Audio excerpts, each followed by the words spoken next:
मैं अमरीश कुमार श्रीवास्तव आपका नव चेतना यूट्यूब चैनल में हार्दिक हार्दिक स्वागत करता हूं। आज अपन देश के 6वें राष्ट्रपति नीलम संजीव रेड्डी के बारे में बात करेंगे।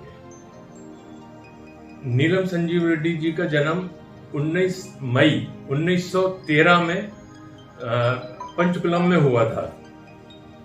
ये कृषक परिवार में इनका जन्म हुआ था। ये एक संपन्न परिवार था, धार्मिक लोग थे। इनके पिताजी का नाम नीलम चिन्नम्मा रेड्डी था और इनकी माता का नाम नागा रत्नम था। ये कृषक परिवार से थे। ये लोग बहुत धार्मिक और संपन्न लोग थे, पढ़े लिखे लोग थे और देश प्रेम में और अनुशासन में विश्वास करते थे।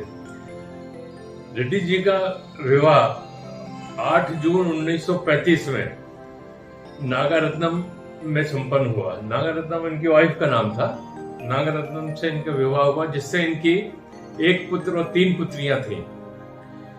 इनका जो पुत्र था वो सर्जन था और वो डॉक्टरेट का काम करता था और वहां से वो भी स्वतंत्रता संग्राम सेनानी था और वो कई बार जेल गया। उन्होंने भी अपने पिताजी के साथ कंधे से कंधा मिला के काम किया। नीलम संजीव रेड्डी जी का जो प्रारंभिक शिक्षा थी वो उनका अडयार में मद्रास में हुई। उसके बाद ये अनंतपुर के कॉलेज में चले गए। जब ये 18 वर्ष के थे तो गांधी जी के आह्वान पर गांधी जी ने उस वक्त स्वदेशी का नारा दिया था और आह्वान किया कि नौजवान नौकरी छोड़कर आजादी के इस लड़ाई में कंधे से कंधा मिला के काम करें। तो ये इन्होंने भी अपने पढ़ाई छोड़ करके उस वक्त कुछ समय के लिए इन्होंने पढ़ाई छोड़ी थी। ये अपने स्वतंत्रता संग्राम सेनानी युद्ध में पहुंच गए और ये गांधी जी से बहुत ज्यादा प्रभावित थे। उनकी बातें सुन के उनको वो करके ये बहुत छोटी सी उम्र में 18 वर्ष की उम्र में ये जब इस संग्राम में भाग लिया इनने और वहां से ये इनका जेल आने जाने का सिलसिला चालू हो गया।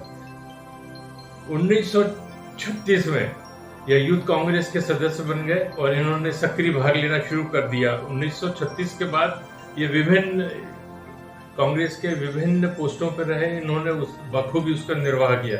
1977 में जब कांग्रेस सरकार हार गई, इंदिरा जी की पराजय हो गई, कांग्रेस की पहले बार जब पराजय हुई तो ये पहले कांग्रेसी राष्ट्रपति बने, पहले कांग्रेसी गैर राष्ट्रपति बने ये। इससे पहले इन्होंने हिंदुस्तान में कभी भी गैर कांग्रेसी राष्ट्रपति नहीं बना था।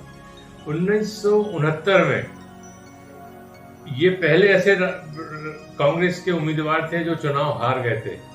कांग्रेस ने 1969 में इनको राष्ट्रपति का उम्मीदवार घोषित किया था, मगर इंदिरा जी के विरोध के कारण वीवी गिरी चुनाव जीत गए थे और ये चुनाव हार गए थे। उस वक्त पहला ऐसा मौका था कि इन्होंने इंदिरा जी से या कांग्रेस से इनका मोह भंग हुआ और ये धीरे धीरे कांग्रेस से दूर होते चले गए। 1956 में आंध्र प्रदेश के ये मुख्यमंत्री भी रहे और 1962 से दूसरी बार 1964 तक भी मुख्यमंत्री रहे ये आंध्र प्रदेश के। 1959 से 1962 तक ये कांग्रेस के अध्यक्ष रहे।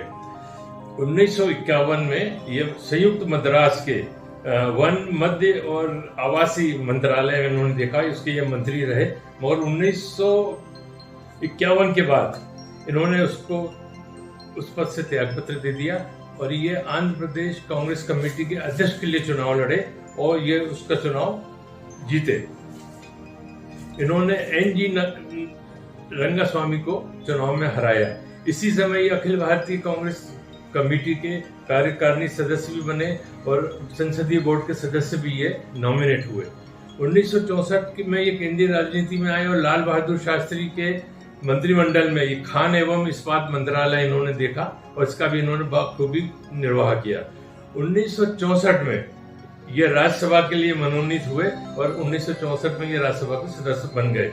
1971 में जब कांग्रेस का विभाजन हुआ, 1969 में जब कांग्रेस का विभाजन हुआ और 1971 में जब आम चुनाव हुए तो इन्होंने कांग्रेस ओ ज्वाइन कर ली और ये कांग्रेस छोड़कर इंदिरा कांग्रेस छोड़ के कांग्रेस ओ ज्वाइन की इन्होंने और कांग्रेस ओ से ये अनंतपुरम सीट से लोकसभा का चुनाव लड़े मगर ये चुनाव उस दुर्भाग्यवश हार गए थे।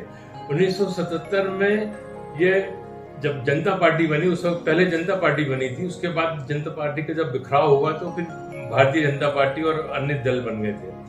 तो जब संयुक्त जनता पार्टी जो थी उसके ये सदस्य बने और उसकी कार्य समिति के भी ये सदस्य रहे। छठी लोकसभा में जब जनता पार्टी से ये नडियाल से चुनाव लड़े और ये विजयी हुए, उस वक्त ये साउथ इंडिया में पहले गैर कांग्रेसी सदस्य लोकसभा के हुए। 26 मार्च 1977 में जब जनता पार्टी का वजूद बना, जनता पार्टी बहुमत में आ गई, तो ये सर्वसम्मति से स्पीकर चुने गए और इन्होंने स्पीकर का बाखूबी काम किया। मगर 3-4 महीने बाद 13 जुलाई 1977 में इनको वो पद छोड़ना पड़ा, क्योंकि ये राष्ट्रपति के लिए नॉमिनेट हो गए थे। ये निर्विरोध राष्ट्रपति चुने गए। इनको अपने पद पर रहते हुए, अपने कार्यों को देखते हुए इनको कई उपाधियां दी गई डॉक्टरेट की। कई विश्वविद्यालयों ने इनको सम्मान दिया, कई विश्वविद्यालयों ने इनको डॉक्टरेट की, डिलिट की उपाधि दी और इन्होंने अपना काम सुचारू रूप से किया। इनकी मृत्यु 1 जून 1996 में बेंगलुरु में हो गई और भारत का एक रत्न, भारत माँ का एक सपूत हमेशा हमेशा के लिए ब्रह्मलीन हो गया। मित्रों, अगर मेरा ये YouTube चैनल आपको पसंद आया हो तो कृपया सब्सक्राइब करें, लाइक करें, ताकि मेरा उत्साह बढ़ सके। धन्यवाद।